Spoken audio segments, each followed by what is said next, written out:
Welcome to Luca is a Billionaire, where the only thing I invest in is your answers.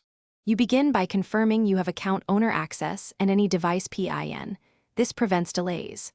Once done, identify whether the busy signal comes from the phone app, carrier call settings, or a Do Not Disturb profile because the fix differs. Make sure to back up contacts and voicemails before changing forwarding, blocking, or carrier features so nothing is lost.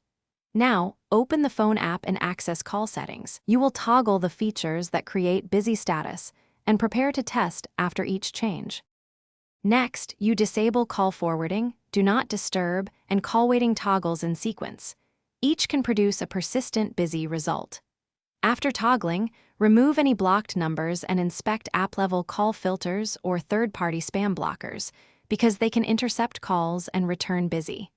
If the device settings don't clear it, use your carrier's dashboard or dial the carrier reset code to reset call handling on the network, and then place a test call to verify the status changed. Finally, you run a test call, and if the busy tone remains, reboot the device and retest to ensure software state cleared. If that fails, contact the carrier's provisioning team and request a network-side reset, port validation, or inspection of simultaneous device provisioning. These network fixes often resolve lingering busy states. Make sure to document timestamps and steps taken so support can reproduce the problem. One troubleshooting tip: if multiple devices are linked, Thanks for watching and please subscribe. It's the best investment you'll ever make.